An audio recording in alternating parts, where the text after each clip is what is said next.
Assalamu alaikum students, welcome to Genius Brain Psychology. Our lecture today is stress. Today every concept will be clear to you, so stay connected with the channel. So come on, let's start. Now let's look at this topic as well. First looks at a little introduction about this topic. So let's start. Bismillahirrahmanirrahim. We have the nature of stress. So what is nature of stress? Actually, stress is a pattern of responses an organism makes to stimulus even that disturbs the equilibrium and exceeds a person's ability to cope. Actually, all the challenges and difficulties, circumstances put us to stress. So that's why the word stress has its origin in the Latin word strictus and the stringer, the verb meaning to tighten. So stressor are events that cause our body to give the stress response. So external stressor is called the strain. So this is called the nature of stress.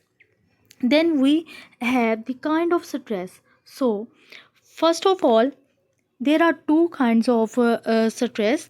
First eustress and then distress. First of all, what is eustress? Actually, eustress is positive stress. You stress the level of stress that is good for you. Best assets for achieving peak performance and for managing minor crises, like award in the exams, during the exams performance. So that is called the you stress. Next, de-stress. What is de-stress? De-stress actually refers to the negative form of stress. Eustress is positive, de-stress is negative. De-stress refers to the negative form of stress. That's why it's this type of stress that leads to wear and tear on our bodies. So that is called the eustress and de-stress. Actually, some causes of stress, first external or internal stressor can be, and internal state, biological and psychological reactions leading to stress experience, for example, coping and defense, etc. And results, stress reactions, actually challenges to be overcome or illness strain. So that is called the actually stress. Then we discuss about the Hensele. Hensele, who is Hensele? Actually, Hensele, the father of modern stress research, defines stress as the non-specific response of the body to an demand that is regardless of the cause of the threat. The individual will respond with the same physiological pattern of reactions. Actually, many researchers do not agree with this definition, as they feel that the stress response is not nearly as general and non-specific as Thales guessed. Because Hensele, the father of modern stress research, actually defines stress as the non-specific. However, many researchers do not agree with this definition. So that's why different stressor may produce the different outcomes. So next, about the Hensele, one thing is most important about the general adaptation syndrome. What is general adaptation syndrome? Actually, general adaptation syndrome, it is also called the GAS. General adaptation syndrome, GAS, gas, it is also called the gas. It was given by the Hensele. Hensele noticed a similar and same pattern of bodily responses in all of them. He called this pattern the general adaptation syndrome, means that gas, as per his study, and stress reactions are same to all, whether it is animal or a human. It involves three stages. We have three stages according to the Hensele, according to the general adaptation syndrome, because general adaptation syndrome is the concept of Hensele, because it was given by the Hensele. So Hensele, it also introduced the three stages of general adaptation syndrome. We have alarm stage. First is alarm stage. What is alarm stage? Alarm reaction or alarm stage.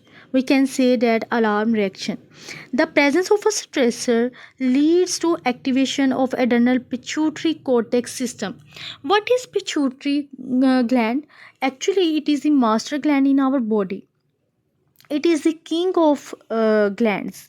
So that's why the activation of adrenal pituitary cortex system, it triggers the release of hormones in our body. Different we have different kinds of hormones. So it triggers the reduce of hormones producing the stress responses. And what is the stress hormone? Name of stress hormone is called the cortisol. So it prepares for fight or flight. fight or flight. So next one is resistance stage. What is resistance stage? If stress is prolonged, the resistance stage begins. The parasympathetic nervous system calls for more cautious and use of the body's resources. So that's why it is called the resistance stage, because if stress is prolonged, so that's why the resistance stage begins. So parasympathetic nervous system calls for more cautious use of the body's resources. Different types of resources, we will discuss about these resources in the previous slide. So next one is exhaustion stage. What is exhaustion stage? What is exhaustion stage? Actually, you will tell me the answer in the comments. First, look at a little introduction about this topic. So we discuss about the exhaustion stage. Actually, exhaustion stage continued exposure to the same stressor and additional stressor drains the body of its resources and leads to the third stage of the exhaustion. So that's why the physiological systems involved in reaction, alarm reaction, and resistance become ineffective, and person becomes more prone to stress related illness. So you can see in this animation, it is criticized because it focuses only on physiological aspects to stress, and some theorists believe that stress responses is not as general and non-specific as Salles suggested, because it is criticized because it focuses only on physiological aspects in which include the stressor and some theorists. That's why. So next one, we are discussing about the cognitive theory of stress. It is the most important. First of all, primary appraisal. What is primary appraisal? Actually, cognitive theory of stress, it is given by the Lazarus and his colleagues Folkman. He distinguished two types of appraisals. First one is primary appraisal and second one is secondary appraisal. First one, primary appraisal. What is primary appraisal? Primary appraisal, it is also called the assessment, perceiving new or changing environment as positive, negative harm. Positive and also the negative harm, for example threat and challenges, and neutral in consequences. If we consider the changing environment or negative, for example, as a harm assessment of the damage that has already been done. Threat assessment of possible future damage or challenges. This assessment is associated with more confident expectations of the ability to handle a stressful situation. We move to the next appraisal. First one, the assessment is associated with the more confident expectations of the ability to handle a stressful situation. Then we move to the next appraisal. And next appraisal is second appraisal. Second appraisal is assessing our own coping abilities and resources like social sport skills and different types of numerics skills like gymnastic, computer diplomas, and different types of social sport like parental sports, social sports like family sports, teacher sports. So that's why. One more thing is most important. Note that all these appraisal are subjective, not objective, and it depends on our past experiences, not in future experiences, and on our beliefs that whether it is controllable or not. So that is called the appraisal, and appraisal is subjective. Next thing is we are discussing about the types of stress. Types of stress, we have different types of stress like physiological stress, psychological stress, frustration, conflict, internal pressure, social pressure. First of all, physical stress. What is physical stress? What is physical stress? Physical stress demands the change that state of our body, for example, malnutrition, injury, lack of sleep, etc. And environmental stressor.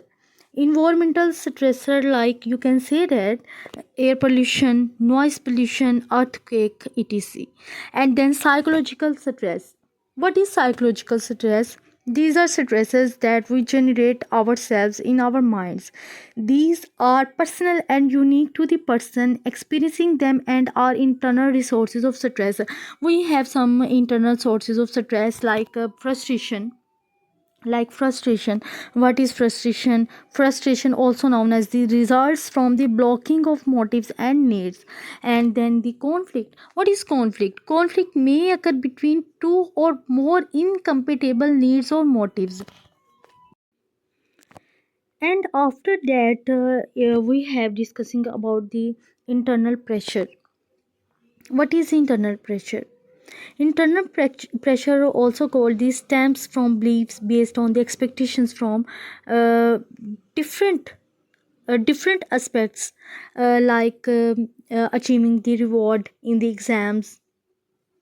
And then social pressure. What is social pressure? Social pressure from people who make excessive demand on us. And then social stress, strained relationships, like death in family, etc, comes from our interaction with other people. That comes from our interaction with other people. So that's called the social pressure. Then we discuss about the affecting of stress on psychological functioning and health. First of all, in which include the emotional effects. What is emotional effects? Like mood swings, decreasing confidence, depression, etc.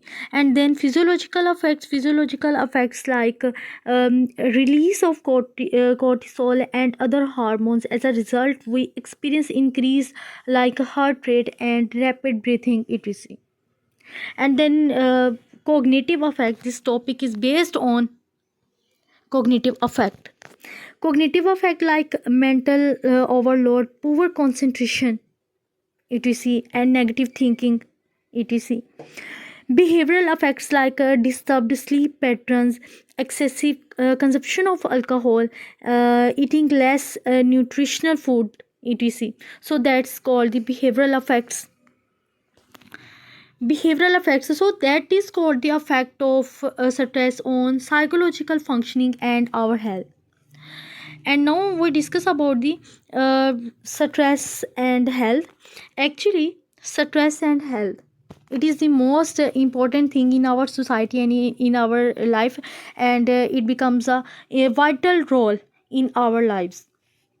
So when stress is prolonged, again we repeating that when stress is prolonged, it affects physical health and impairs psychological functioning, because the physical exhaustion is seen in the signs of chronic fatigue like weakness and low energy. It is the form of chronic fatigue.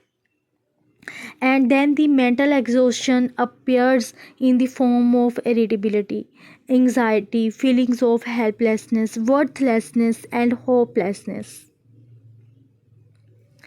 This state of physical, emotional, and psychological exhaustion is known as the stress and health.